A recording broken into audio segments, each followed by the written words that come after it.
Hello, ladies and gentlemen, and welcome to this. This is Gorilla MF Michael Fletcher alongside Anthony Florio and Michael Bullock. Welcome to Wednesday Night Madness, live on YouTube and StreamYard.com.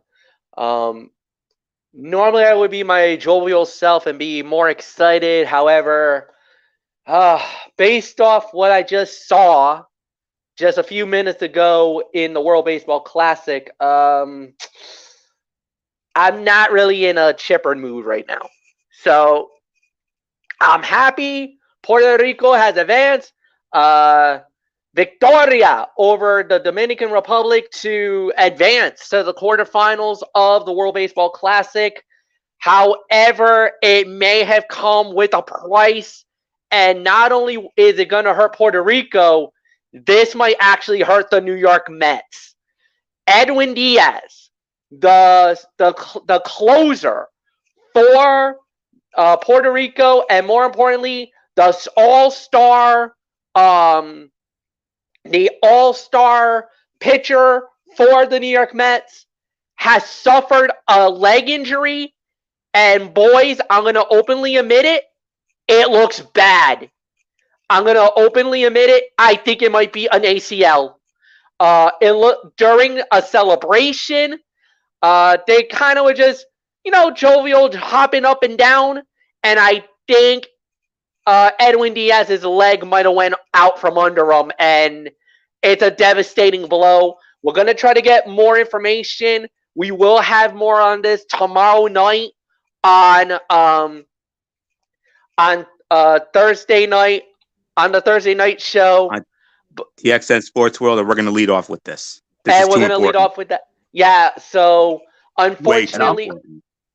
and I'm gonna openly admit, guys, um, this sort of reminds me of something from years ago when there was a celebration and someone tore their ACL.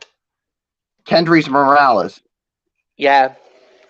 And the thing So is, so I'm really fearing the worst because he tried to get up and they tried to carry him off and he told him no, put me back down.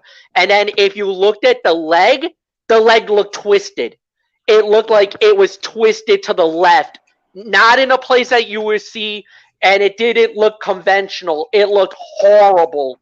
um, Obviously, my thoughts and prayers are with Edwin Diaz. Tears coming out of the faces of some of the players from Puerto Rico. They look devastated. They look heartbroken right now. And if if it's that bad, I think the New York Mets are probably freaking out right about now and saying, "Oh my God, we just lost our closer, and what are we going to do now?" So this has major ramifications across the board. But again, tomorrow night on TXN Sports World, 10:30, we'll hopefully get an update on Edwin Diaz's condition, and more importantly, we will set up the quarterfinals of the World Baseball Classic. But with that said, the show must go on.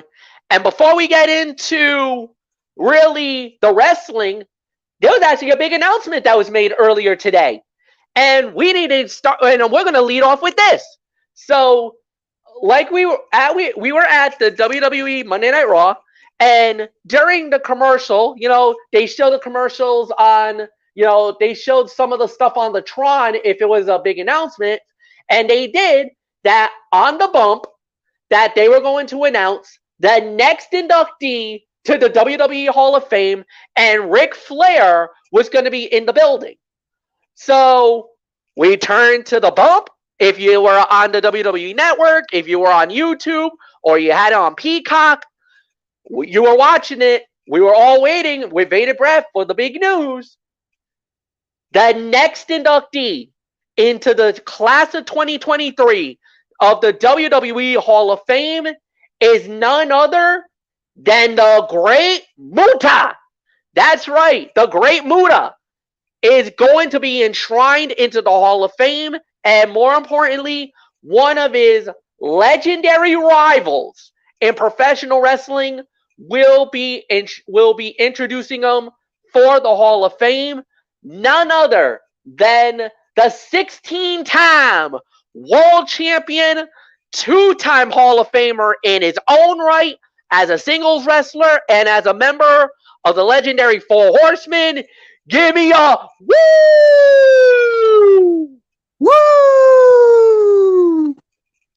For the Nature Boy, Ric Flair. Let's give a big one. Woo!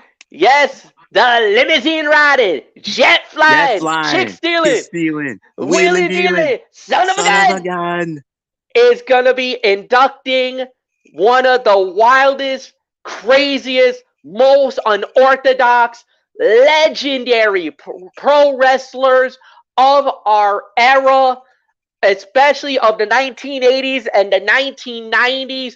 New Japan, All Japan, NWA, WCW, the Great Muta. I got to see a little bit of Muta, especially later in his career.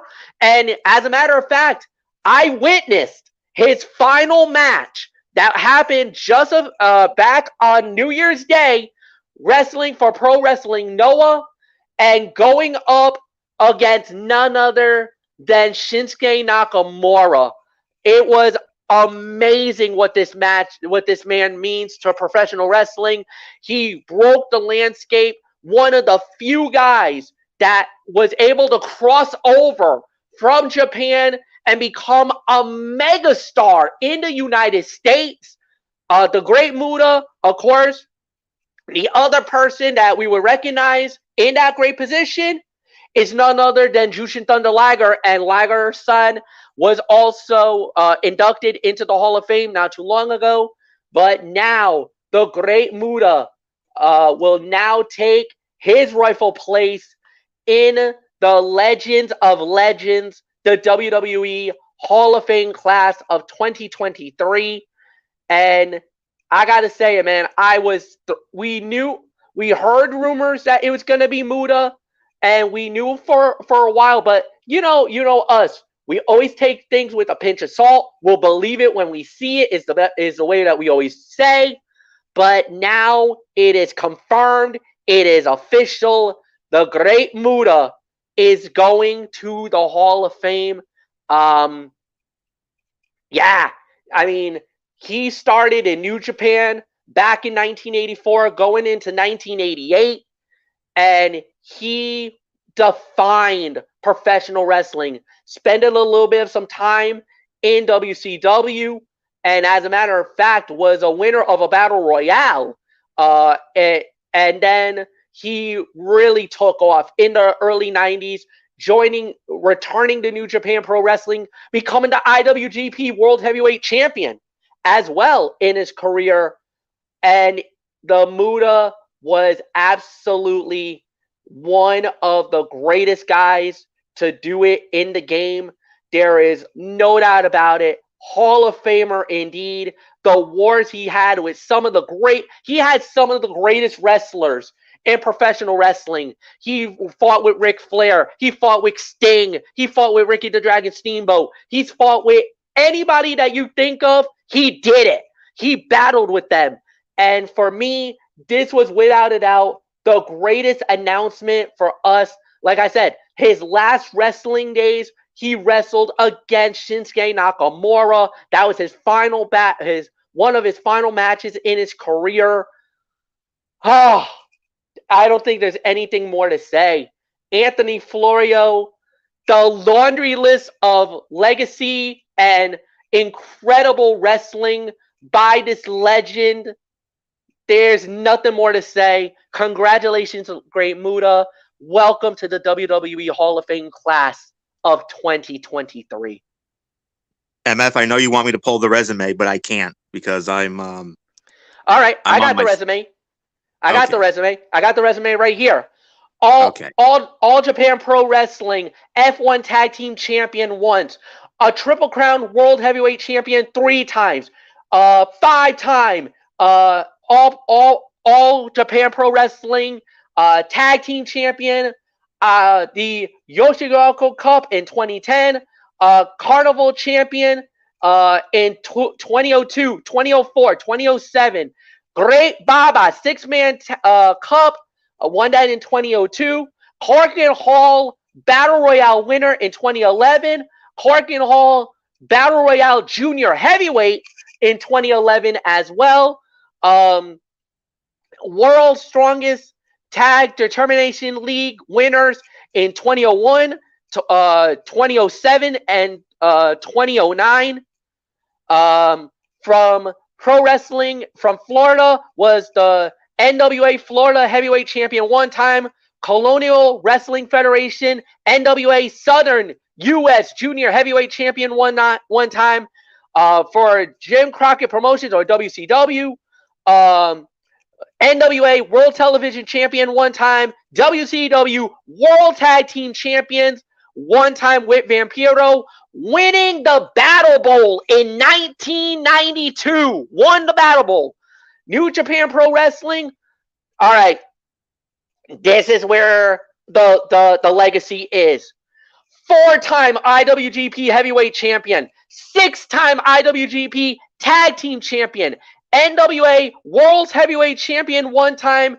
Greatest 18 champion one time. Winning the G1 Climax Tournament in 1995. The Super Guile Tag League or G1 Tag. That was in 1993 and 1994. G1 Tag winner in 1997, 98, and 99. MVP award in 2001. Singles bout, best singles bout with Eugene Nagata in 2001. Best tag team bout in 2001. There's so much. Fight of the year in 1999 versus Tenryu. Fight of the year in 2001, in 2001. Outstanding Performance Award in 1998. Tag Team of the Year with Funaki in 2009. Technique Wrestler in 1997. This is for all Nikken Sports. This is their from Japan. Wrestler of the Year 1999, 2001, 2008. PWI ranked number 3 of the 500 of the best in the PWI. In PWI 500 in 2002, number 25 in the 500 singles wrestlers of the PWI years in 2003. Then we also had, for Pro Wrestling Noah, GWC Heavyweight Champion one time, GWC Tag Team Champion one time, Tokyo Sports Best Bout in 2021, Match of the Year in 1999, Match of the Year in 2011, Outstanding Performance Award in 1998, Rookie of the Year in 1986, Special Award that he got in 1999, Tag Team of the Year, he's won that twice in 1990 and 2005, and Wrestler of the Year of the Tokyo Sports in 1995, 1999, 2001, and 2008. Was a global Impact Tournament participant representing Team International. That was in 2015 and won it. Also, World Wrestling Council. This is Puerto Rico.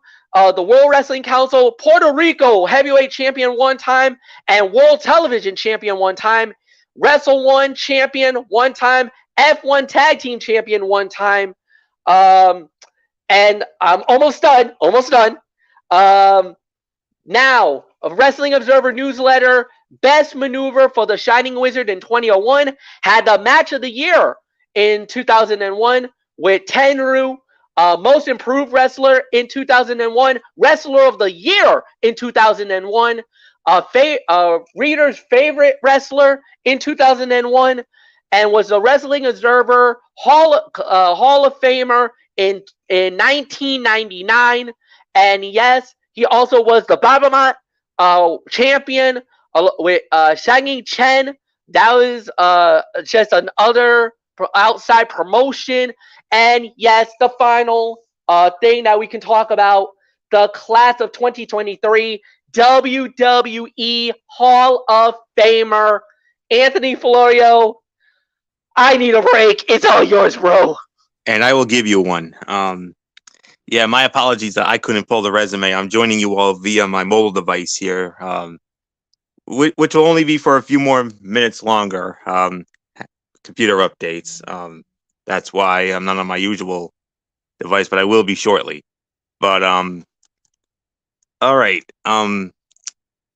Interesting thing about that that Team International in 2015. That was a TNA one of those. Remember those one night only shows they used to do? They don't really do them anymore. But that was a Team International versus Team USA, and ironically, the Great Muta was the one who won that who won for Team International. It was a best of 9 series, but one of the matches went to a draw.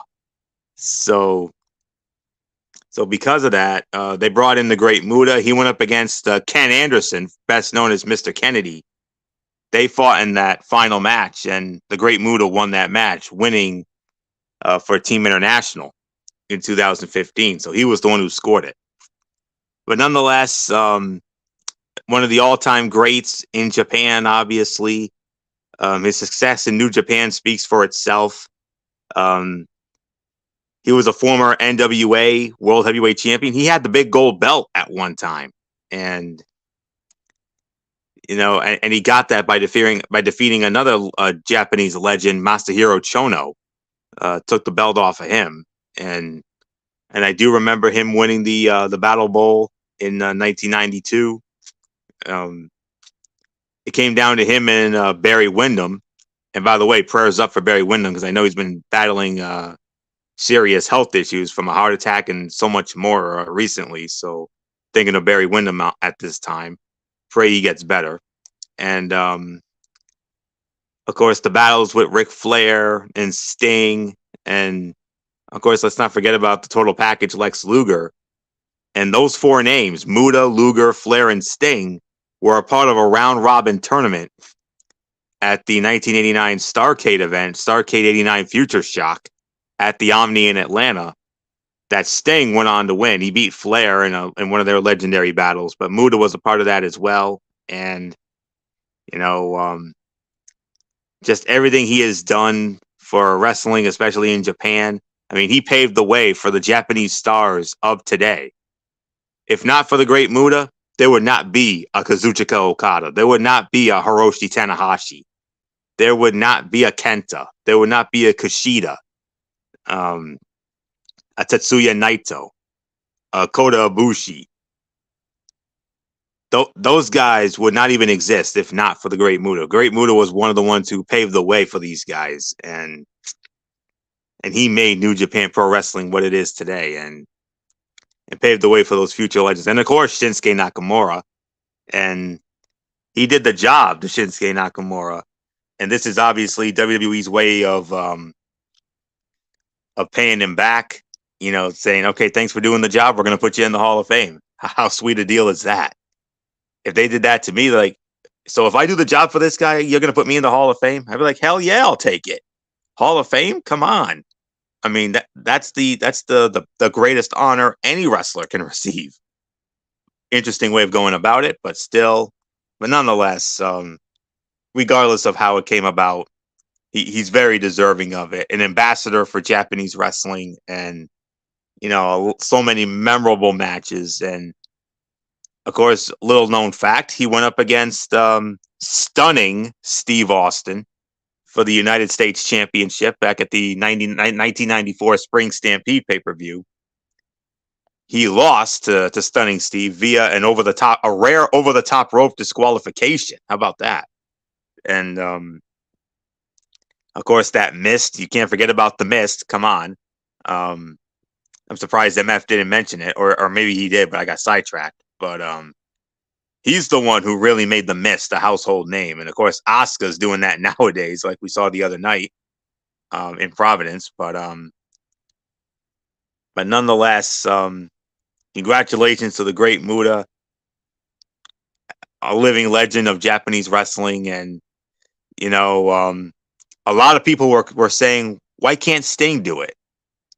And of course, Sting, of course, under contract to AEW. Obviously, they didn't want to reach out to Tony Khan for permission, so that's why they brought in the Nature Boy Ric Flair. But hey, Ric Flair's got just as much of a right to induct Muta as anybody. He had some wars with him, and he also said on the bump that Great Muta was actually with Ric Flair's youngest son, Reed, just a few days before Reed tragically passed away at that very young age. So, and Flair and Rick said he would share more about that at the induction. So it definitely seems like the Nature Boy Ric Flair will be the one to induct the Great Muta into the WWE Hall of Fame on the 31st of this month at the Staples Center in Los Angeles, where the Great Muta will join Rey Mysterio as the first two inductees into the WWE Hall of Fame class of 2023, and very, very deserving, to say the very least. And go on Peacock and relive all those classic matches, with Ric Flair, with Sting, with Lex Luger, Stone Cold when he was stunning Steve Austin. I mean, a laundry list, to say the very least, just like MF with that resume. So congratulations, Great Muta, going into the 2023 Hall of Fame. And when you go in there, they're basically saying thank you for the memories, thank you for the inspiration, and thank you for the Great Muta. And that's exactly our sentiments as well. So most deserving. So not much more to say here. Michael Bullock, I don't know if you know the Great Muta as well as MF and I do, but I mentioned it to you during one of our recent chats, I do believe. So, but nonetheless, the Great Muta going into the 2023 WWE Hall of Fame, joining Rey Mysterio. International feel, Rey with that little Mexican American thing, and one of the pillars and one of the greatest ambassadors of Japanese wrestling. And if it wasn't for him, those Japanese legends of today, they wouldn't even be here. Yeah, I mean, what can you say? I mean, this is definitely a great honor for the Great Muta. I mean, I don't know him that much, but I've heard a lot of great things about him. And yeah, I mean, all the great matches he had with Sting, with Ric Flair, Lex Luger, he was a legend there. In who knows where New Japan Pro Wrestling would be if it weren't for someone like the Great Muta. I mean, all the names. I mean, it paved the way for guys like Kushida, like Kenta, Okada. I mean, so many great names. I mean, I'm sure they all looked up to him, and now that he's going to get this great honor of going into the WWE Hall of Fame class of 2023, along with Rey Mysterio. And I think it only seems right that Ric Flair would be the one to induct him. So, congratulations, Great Muta. A legendary career, and now you're going to get a legendary honor going into the WWE Hall of Fame. So, nothing more to say. Let's move on, Fletch. All right, guys. So with that said, now we will move on to the actual wrestling. We did start off with the promo segment. This is for NXT, guys. We started off with a promo segment by, let's see. It was a promo segment by Johnny Gargano. We'll not go into that. We'll talk about that later on. But we did have a tag team fight, a tag team title match, as it was Pretty Deadly versus Gallus. And when it was all said and done, winners of the bout, 12 minutes and 30 seconds, and still the NXT Tag Team Champions, Gallus. They successfully defend the titles. Look, I don't know what was up with the fans. They were pretty quiet for the most part. I don't mind. Like, all right, I get it. Maybe it was because it was heel versus heel, but I thought the match was better than expected. I could probably say this was about maybe 2.5 to 3. So I really got nothing more to say. So, Anthony Floyo, it's yours.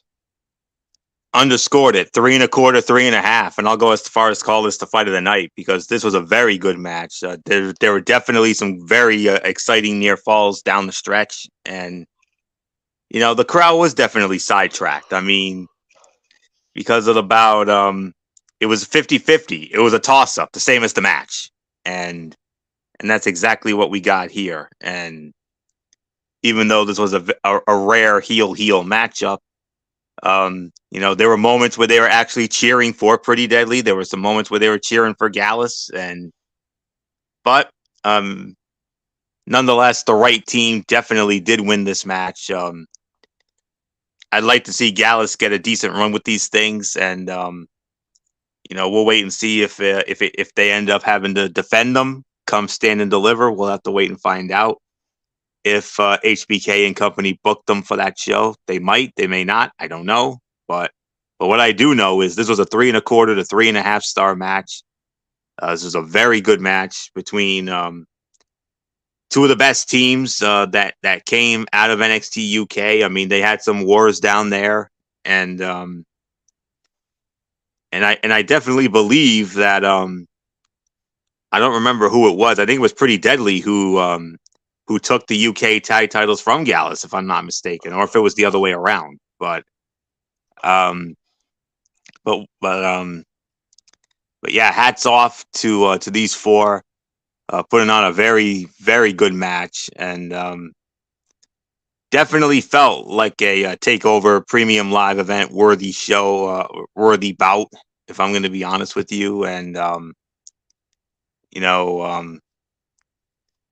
two outstanding teams, and they showed you why NXT UK was a brand that definitely put out some great talent. And so this was about 3 1/4, teetering on 3 1/2. Just bear with me here. I think I'm finally getting something going here. But got my thing almost up here, and I'll be heading out and coming back in under my traditional avatar and all that. So but yeah, this was definitely 3 1/4 to 3.5 stars. This is an excellent jump off for this. So oh, hold on, I think I'm getting something here. Just bear with me for a moment. I'm just about there, guys. So yeah, but unfortunately, this thing's running just a smidgen slow. You guys know how it is. This isn't the first time, and oh, here we go. It's just about up there now. I'm just gonna give a little more of a quick thought, and then I'm gonna head out briefly. And all right. Solid and great opener. Both teams fought hard. They know each other well, transitioning into a great sequence of offense. Story was clear as Gallus were just too much for Pretty Deadly no matter what they tried. And even though the match could have used more drama, it was a strong television bout. It may be tough to come up with a better match at Stand and Deliver, though. That's my only concern.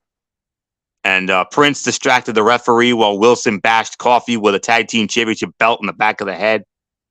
They had him set up for spilt milk, but Wolfgang made the save. So there isn't much left here. This was 3 1/4, 3.5. So not much more for me to say here. So I think I'm just about ready to go here when it comes to my traditional thing here, but it's running a little slow. So I'll hang on for a little bit. So Michael Bullock, come on in. Fight of the night for me, 3 1/4, 3.5. Gallus still a tag team champs, them Gallus boys. And the big question is, what now for Stand and Deliver? You got a feeling we're gonna have a tag team title match, I would imagine. Ain't that right, Mr. NXT? Well, there's got to be an NXT title tag title match at Stand and Deliver, but we'll see what HBK and the guys at NXT do here. But this was a 3 1/4 to 3.5 star match. I mean, definitely a great jump off to this edition of NXT. But the right team definitely went over, and so yeah. So hopefully Gallus will be defending the titles at Stand and Deliver. So there's really nothing more to say. Let's move on. All right, and then the next thing that we did have was a match. It was a one-on-one fight, as it was Zoroka going up against Zoe Stark. Now, what happened here is basically to continue the story here is that unfortunately, guys, we had some bad news. So we found out that the condition for Roxanne Perez was severe enough that Shawn Michaels made the shocking announcement that he had no choice but to end up stripping Roxanne Perez of the NXT Women's Championship due to her injury during that match against Miko Satomura. And therefore, the belt will be put up and it will be at Stand and Deliver in a ladder match. Ladder match to determine the next NXT Women's Champion, and that will happen at Stand and Deliver. So this was the first qualifying match, and Zoe Stark advances 4 minutes and 35 seconds. Anthony Florio, give us a quick thought, and then you could probably change over. So I'll let you give a quick thought, and then you can change over. Yes. This thing here is still a little on the slow side for the moment. So but I do have something here. So we lost Bullock. Probably hit the wrong button, which I'm sure he's done many of times. So I'm sure we'll get him back momentarily. But all right. I'm gonna give this about 2.25 to 2.5 stars. Ruka and Stark continue to showcase their chemistry while the veteran keeps pushing the Surfer to improve. Better than their last bout, which also impressed with limited time. While Sol Ruka has looked great, Stark needed the title opportunity. Even if she is on her way up to the main roster, she is the most legitimate female competitor in NXT right now. And assumedly, Roxanne Perez will make it to Stand and Deliver, and it should be interesting to see who else is in this ladder match for the NXT Women's Championship. A doctor advised that it was unclear what was wrong with Roxanne Perez medically, but they could not clear her to compete. Shawn Michaels announced qualifying matches for a ladder match with the NXT Women's Championship on the line. And Sol Ruka planted Zoe Stark with a body slam in the ring and then a moonsault outside of it.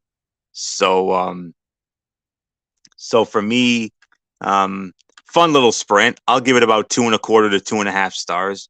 Would have liked to have seen a little more. But it was what it was. But the right woman went over because everybody is so high on Zoe Stark right now, including myself, and she's definitely one of the favorites in that ladder match, Roxanne Perez or not.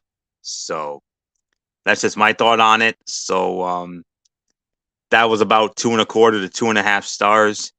So with that, Michael Bullock, come on in. You broke the news to us via the Talking Wrestling TXN messenger chat. You found a post, I believe it was on that Dirt Sheet Radio or something like that. But nonetheless, HBK has put together these qualifying matches for a ladder match for the NXT Women's Championship at Stand and Deliver, and Zoe Stark, the first entrant. Yeah, like you said, I mean, I did get that news, and yeah, it's unfortunate for Roxanne Perez, but who knows what it could be that caused her to collapse. So I'm sure, hopefully, we'll find out more as time goes on. But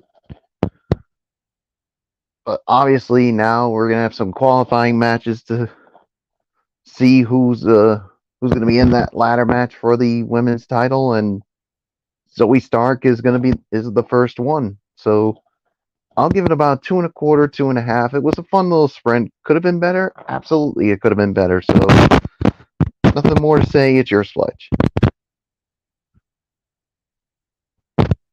All right. With that said, we do indeed move on. Next up, we had was a triple threat match to determine the number one contenders and the team that will receive a NXT Women's Title shot against Fallon Henley and Kiana James. The teams were Isla Dawn and Alba Fire, Kaden Carter and Katana Chance, and Ivy Nile and Tatum Paxley. And when it was all said and done, winners of the bout in 4 minutes and 10 seconds, the number one contenders for the NXT Women's Tag Team Championship is Isla Dawn and Alba Fire. But more importantly, there's a lot to dissect in this one. Alba Fire and Isla Dawn wins the match in 4-10, but Tatum Paxley has turned on Ivy Nile. Michael Bullock, what is going on with this? What was the time, Fletch? 4-10.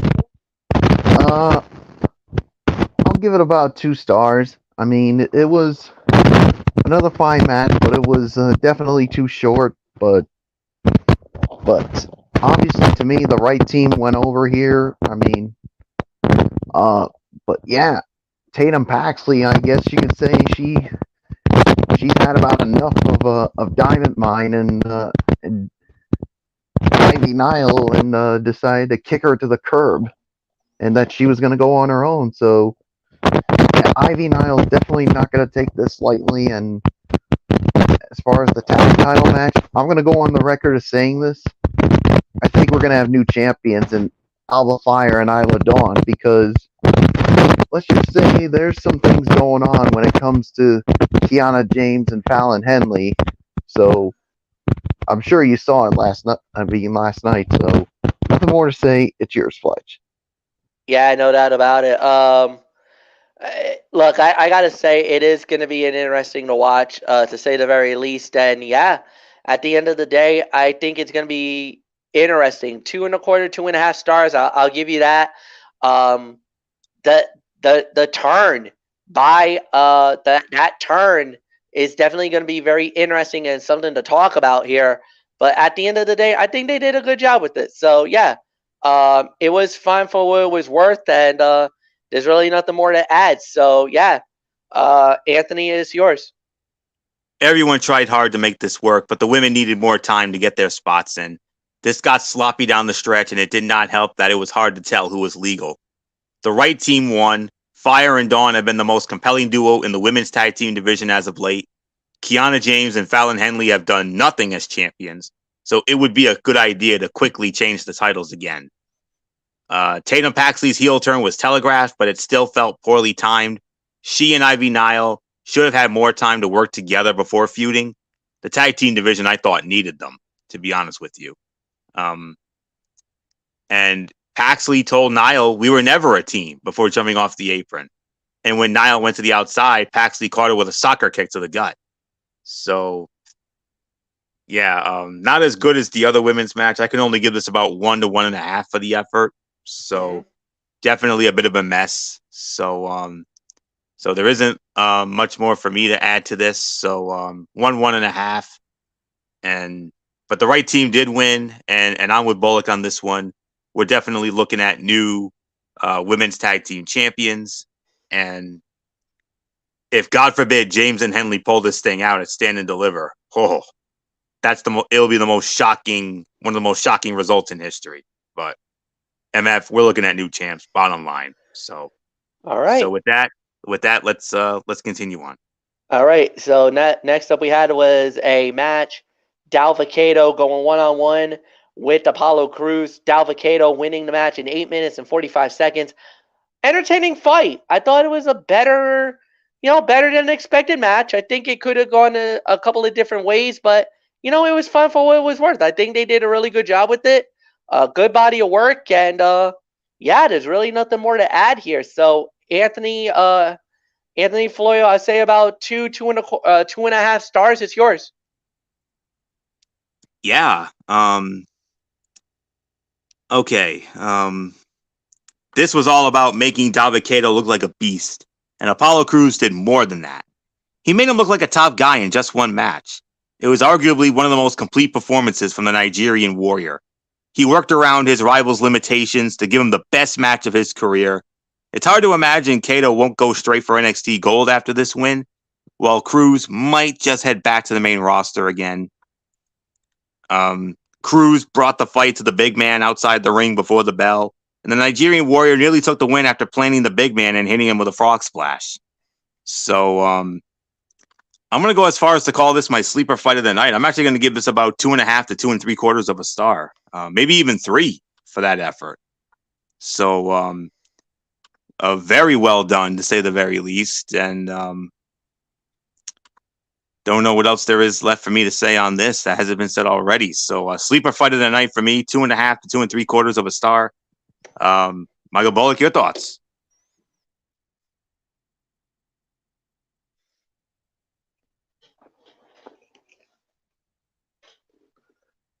Bullock?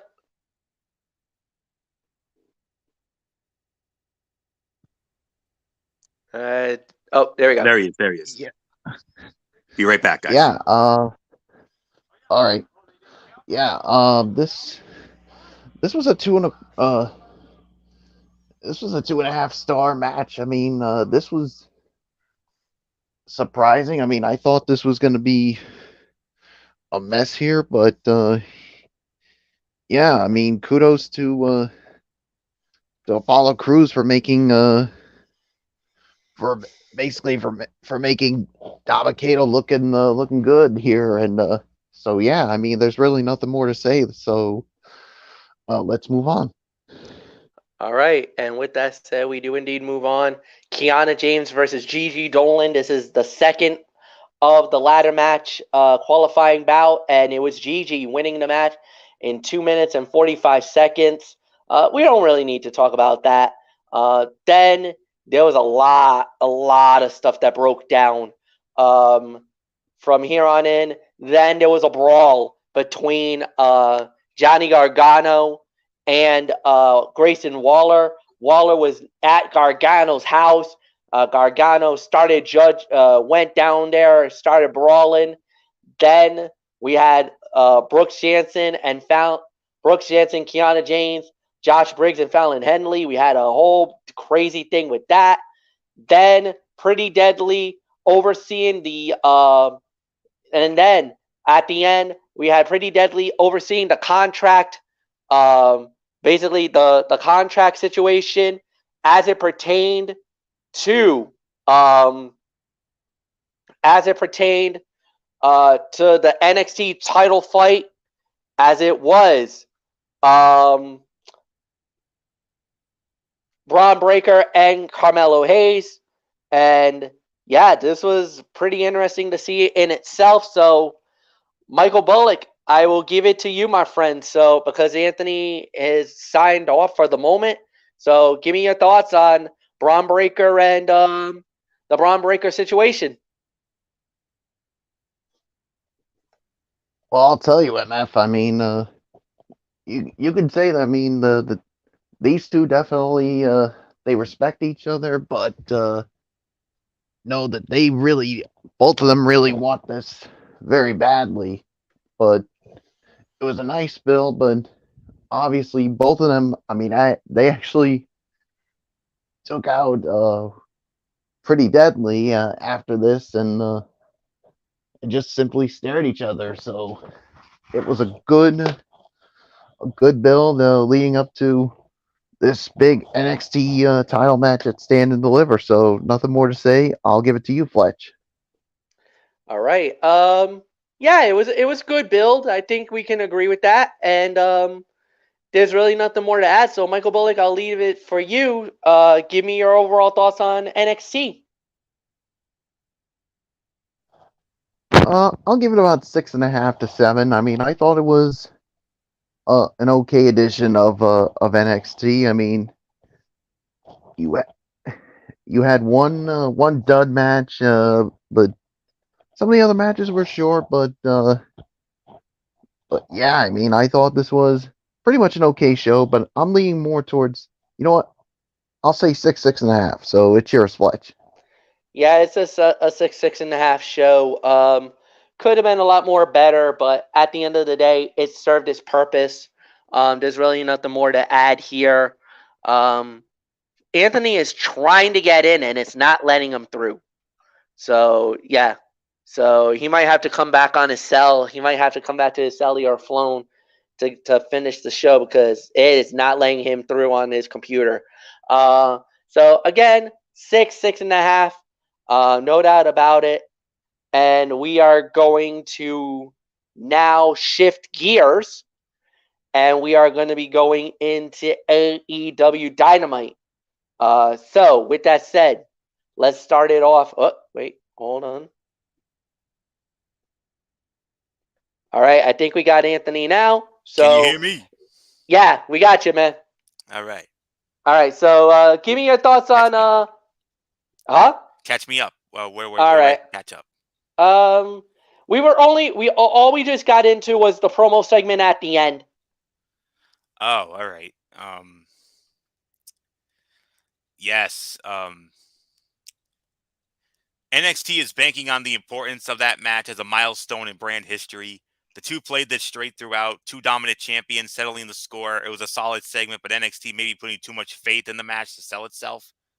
Trick and Mello have been great heels, talking a big game, but also never avoiding an opportunity to get ahead. It is odd to see them at least pretending to play the faces at this moment. Mello has been the guy to show out for NXT for the last 2 years, outshining Breaker more often than not. He should be the one to dethrone the champion, and we've gone on the record on that many of times. And after losing their tag team title match, Pretty Deadly decided they would be the hosts of Stand and Deliver, and Shawn Michaels made that official. And Tony D'Angelo, Channing Stacks Lorenzo offered their services to Breaker, who refused. The Dawn and the Underboss then agreed they needed tag team gold. Who knows? Maybe they could be challenging at Stand and Deliver. We'll see. Mello and Breaker surprisingly civil in this contract signing, though Mello definitely got the better of the exchange, and that's all there is to say on that. So, segment of the night by default. There is no question about that. Now, as far as the overall review goes, I'm with you guys. It's definitely 6.5 for me as well. I mean, we had some good moments here and there. It definitely was a bit of a back to reality type show after, the outstanding Roadblocks special a week ago. So there isn't much more for me to add on here. So 6.5. Now we can move on to AEW going north of the border for the first time in Winnipeg, Manitoba, Canada. Yes, indeed. And we started it out with the promo segment by MJF, interrupted by a whole host of other people. Look, it was good. It was solid. I enjoyed it.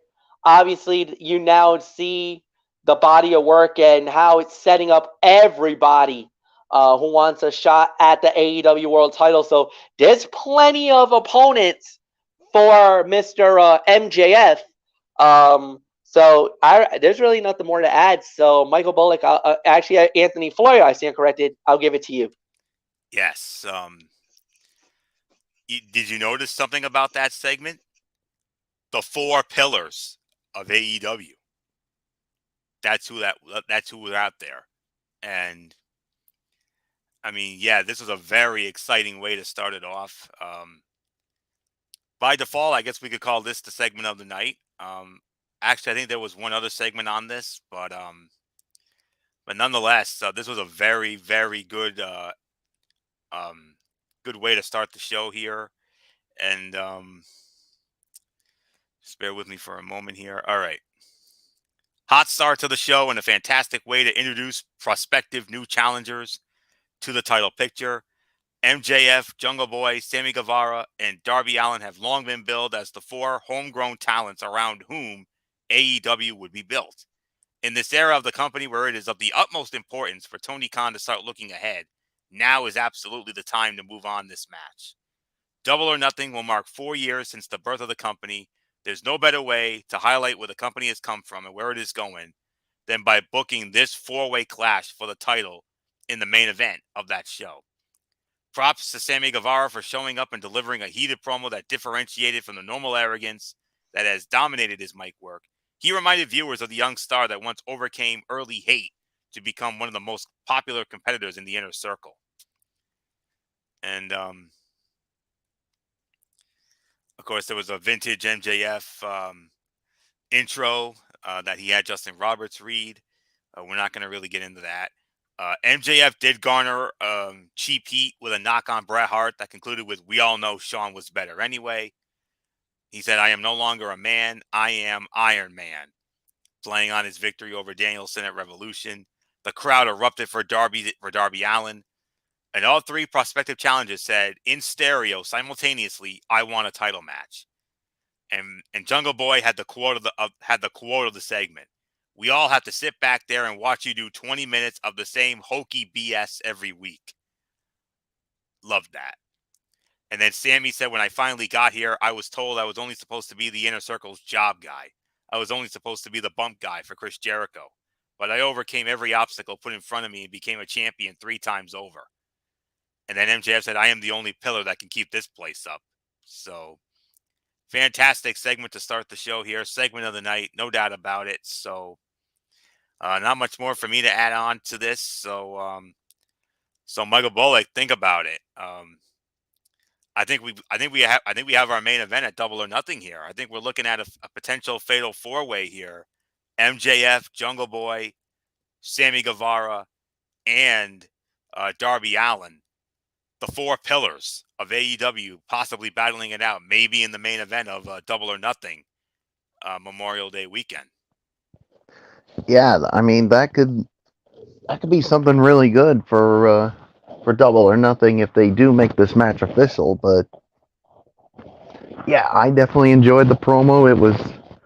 It was solid. I mean, both both made a really good case on why they should challenge MJF for the title. So yeah, so there's really nothing more to say on this. So it's yours, Fletch.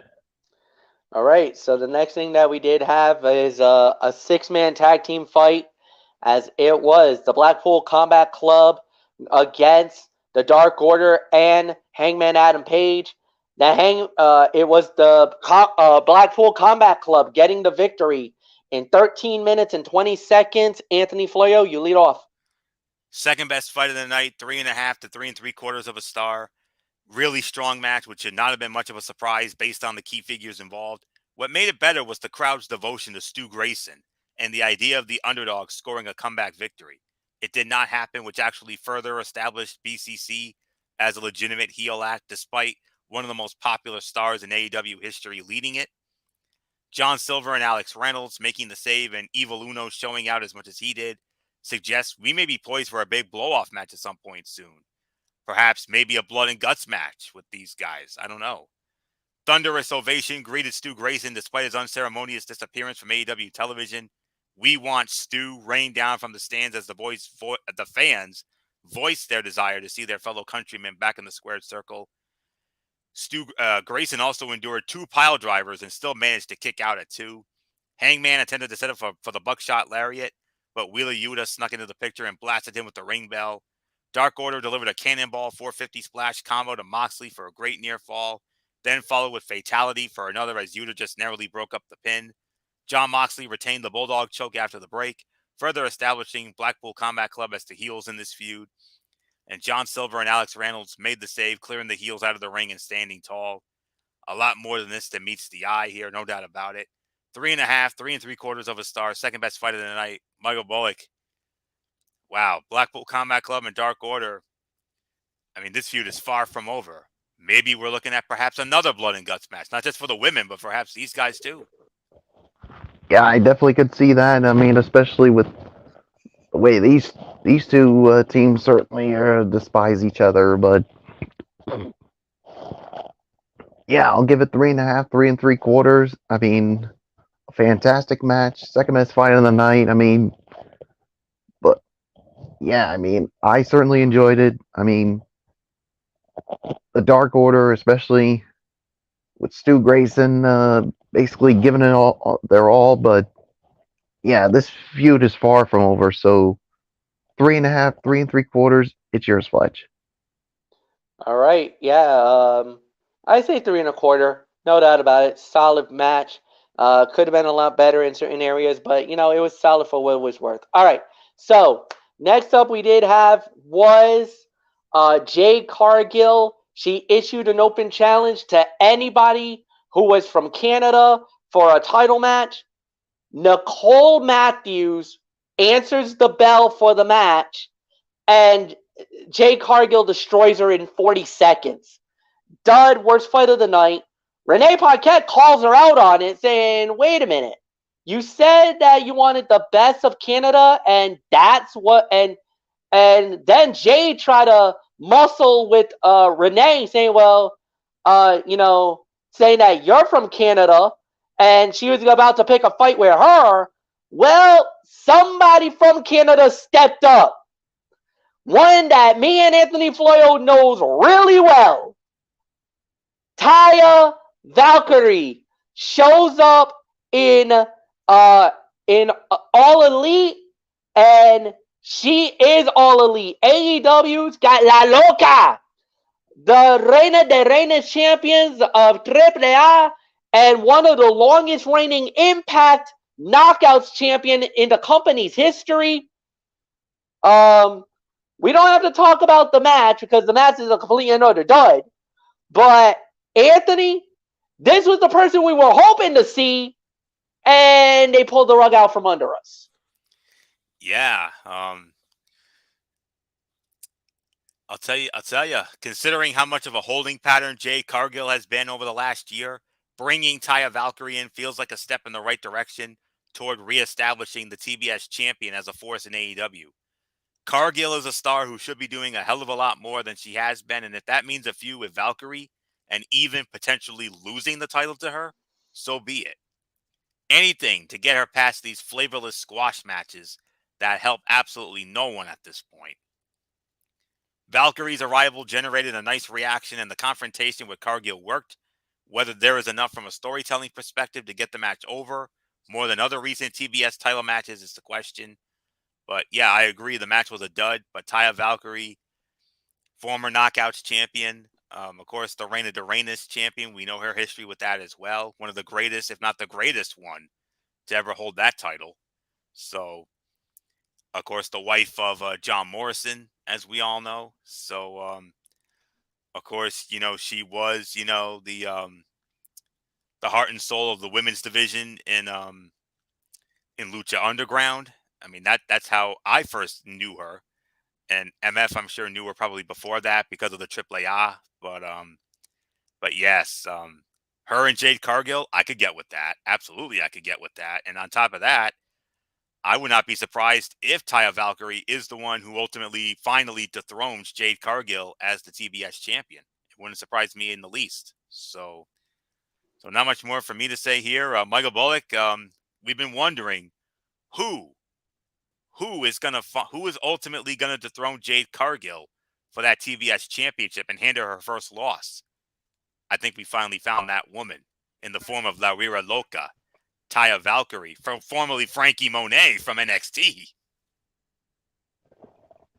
Yeah, I think Taya Valkyrie's going to be the one to finally end the run of Jade Cargill. Because, I mean, don't get me wrong, this run has been something, but I think we need a new TBS champion eventually. I think Taya Valkyrie is going to be the one to dethrone her. So, yeah, match was a dud, but yeah, welcome to AEW, Taya Valkyrie. So, yeah, there's nothing more to say. Let's move on.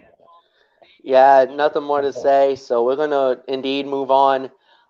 Next up was the International Championship. Yes, AEW once again changes the belt, basically just the name of it. So instead of it being called the All Atlantic Championship, now it's called the AEW International title. And it was Orange Cassidy putting that International Championship on the line against Jeff Jarrett.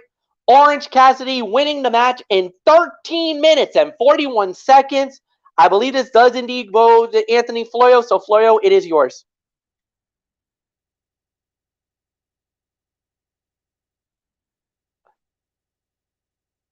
Anthony?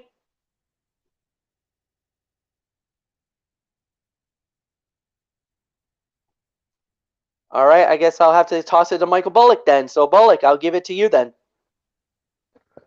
What was 13-41, Orange Cassidy winning the match. yeah I'll give this about maybe 3 1/4, 3.5. I mean, this was another solid match. I mean, the outcome was never in doubt. I knew Orange Cassidy was going to retain it, but Jeff Jarrett definitely gave him all he can handle. But in the end, the outcome to me was never in doubt. So there's really nothing more to say. It is yours, Fletch. Yeah, never in doubt. It was a great matchup. Yeah, it's a 3 1/4, 3.5 star match. I really got no arguments on that as well. Great battle, great fight, and the champion remains the champion. So next up, right after this, we had this was the big one, guys, for the AEW World Trios Championship. As it was the House of Black putting the titles on the line against the Elite versus the Jericho Appreciation Society. And when it was all said and done, winners of the bout in 18 minutes and 44 seconds, and still the Trios champion, the House of Black. Obviously, you had to give it to them. They had to win these belts. I think it would have been a complete and utter disservice if you would have had the House of Black winning these titles, losing the belts that fast, that quickly. So yeah, fight of the night, 4 to 4 1/4 stars for me. Anthony Flair, I'm gonna backtrack you a little bit here. So we're gonna talk about the AEW International Championship as Orange Cassidy winning the match, winning that match in 13-41. Go ahead. Go ahead, Floyo. Okay. Oh, okay. All right. You want me to start here? All right. Very sports entertainment heavy match. It was damn good with the interference timed perfectly, and Aubrey Edwards starring as the referee, hell bent on preventing Jeff Jarrett from stealing championship gold. Jarrett, to his credit, proved he can still hang in one-on-one action. Much of that can be attributed to the fact that he is one of the smartest, most experienced in-ring performers of his or any generation.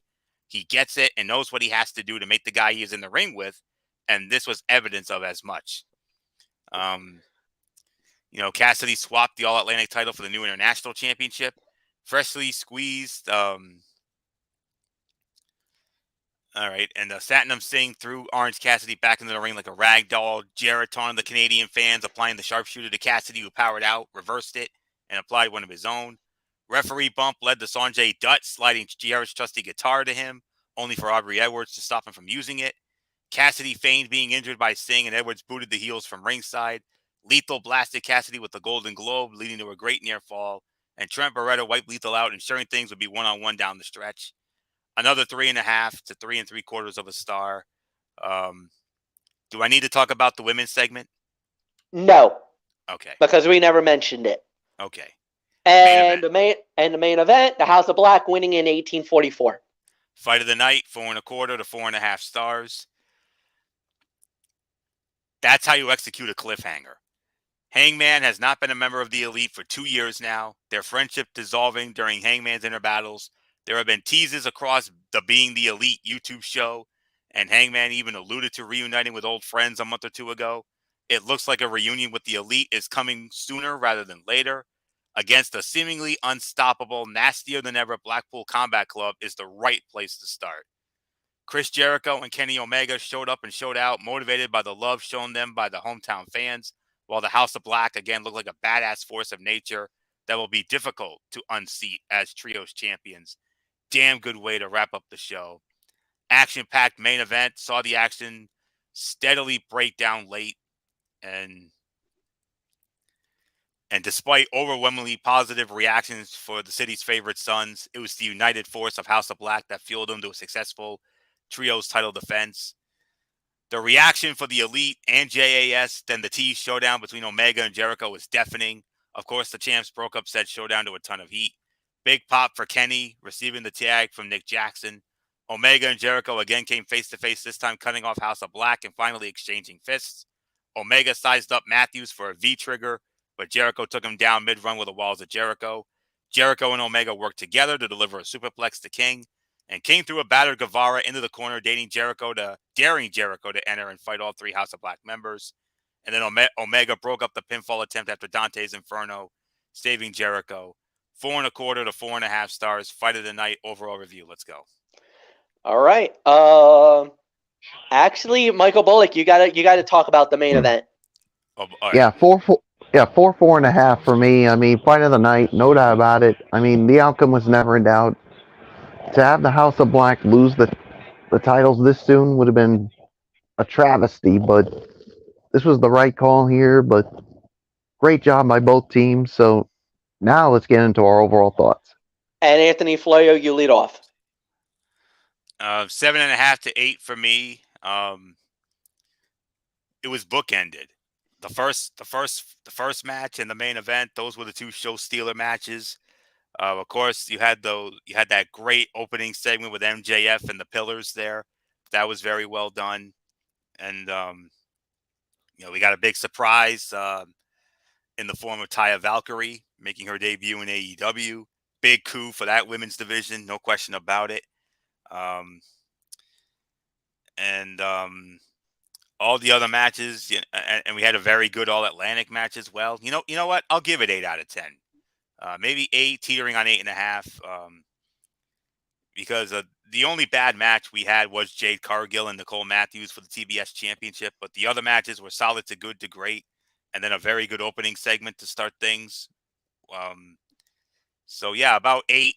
I think that's the best rating for this show from Winnipeg tonight. So, and of course, Canada. We're going to be seeing a lot of AEW in Canada, including the big announcement today that Forbidden Door 2 is going to take place on June 25th at the Scotiabank Arena in Toronto, formerly the Air Canada Center. So a big coup for that building as well. So, and if it's anything like last year's, and with a possible rumor I heard about how the women's match could go, oh boy, that's all I'm going to say. So, 8 for me, 8 out of 10 for me. Michael Bullock, your thoughts?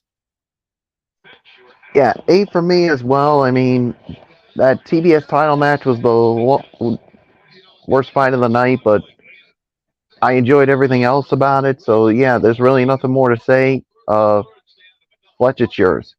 8 out of 10 for me. I thought it was a solid show. Incredible action. Yeah, good show for AEW. Nothing more to say, guys.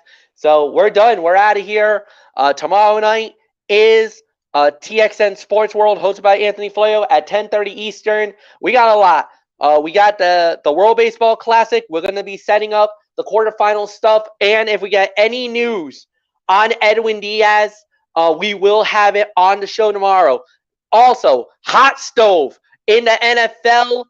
We got a lot to talk about there. We also have our preview of the next week of XFL action. And in the main event, we will have possible live commentary of the NCAA tournament. That's right. The first round matches will begin. We will be previewing some of the matches. We will recap the earlier action that went down earlier in the day. And we will also set you up for at least the Friday schedule. We're not going to go full detail. We're not going to go deep. We're just going to give you the matchups, the times, and when they're going to be played and what network they're going to be on. So get a pen and paper tomorrow, guys, so that you can follow the March Madness. And there will be a quiz, so there you go. Professor Florio is about to enter the classroom. All right, guys, so we're out of here. For Michael Bullock, for Anthony Florio, I'm Michael Fletcher. Like the video, leave a comment at the bottom, share with all your friends on all the social media platforms around the world. Have a good night, and we'll see you all tomorrow night. So long for now.